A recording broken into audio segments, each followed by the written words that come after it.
सुजन हो नमस्कार.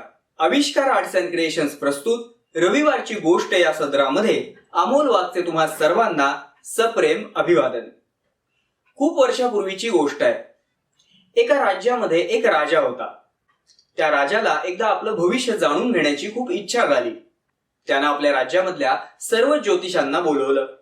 प्रत्येक ज्योतिषी आपापल्या अभ्यासानुसार त्या राजाला त्याचं भविष्य सांगू लागले.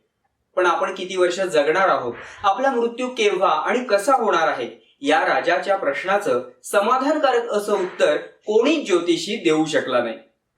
त्यानंतर मात्र मग एक ज्योतिषी आला आणि म्हणाला की महाराज, आपल्या सर्वच प्रश्नांची उत्तरं मी आपल्याला देऊ शकतो. आपल्या अभ्यासानुसार त्यानं राजाचं भविष्य सांगितलं. त्यानंतर तो म्हणाला, महाराज आपण फारच दुर्दैवी आहात. आपल्याला खूप मोठं आयुष्य लाभलेलं आहे.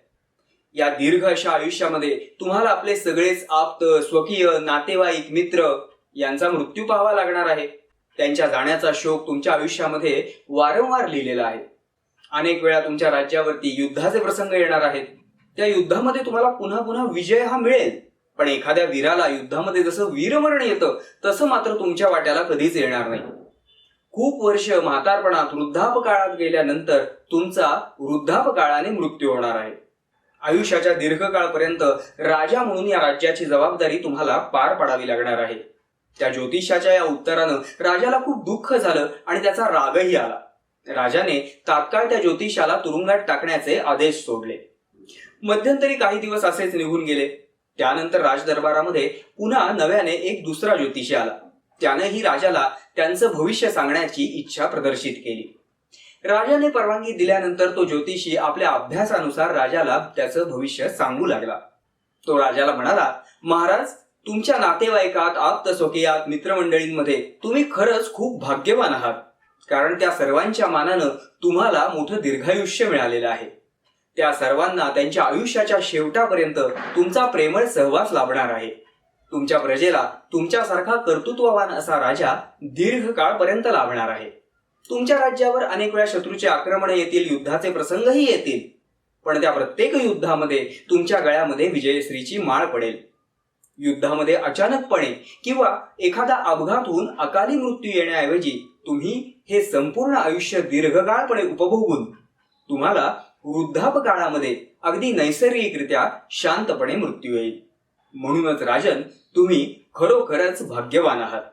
या ज्योतिषानं दिलेलं उत्तर, सांगितलेलं भविष्य हे राजाला खूप आवडलं. त्यानं त्या ज्योतिषांना पुष्कळसं धनद्रव्य देऊन त्या ज्योतिषांचा यथोचित सन्मान केला. अगदी छोटीशीच ही गोष्ट, पण खूप काही शिकवून जाते.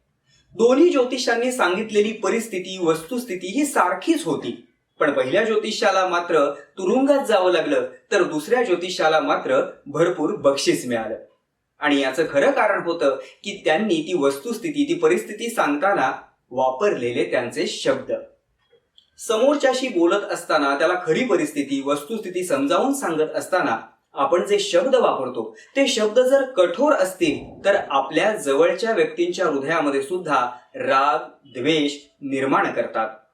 पण त्याऐवजी जर खरी परिस्थिती, तीच वस्तुस्थिती समजावून सांगत असताना आपण आपल्या बोलतानाच्या शब्दांचं जर भान ठेवलं, कठोर शब्दांच्या ऐवजी प्रेमळ शब्दांमध्ये समजावून सांगितलं, तर ते शब्द आपल्याच काय पण अगदी शत्रूच्या हृदयामध्ये सुद्धा प्रेम निर्माण करतात. आणि म्हणूनच या जगामध्ये बोलताना, संवाद साधत असताना शब्दांना खूप महत्व आहे. रविवारची ही छोटीशी गोष्ट तुम्हाला कशी वाटली हे कमेंटमध्ये आम्हाला नक्की कळवा. जर ही गोष्ट तुम्हाला आवडली असेल तर लाईक करा, तुमच्या प्रियजनांसोबत शेअर करा. या आणि अशा बोधप्रद, प्रेरणादायी गोष्टींचा आनंद घेण्यासाठी आमच्या आविष्कार आर्ट्स अँड क्रिएशन्स या चॅनलला जरूर सबस्क्राईब करा. धन्यवाद.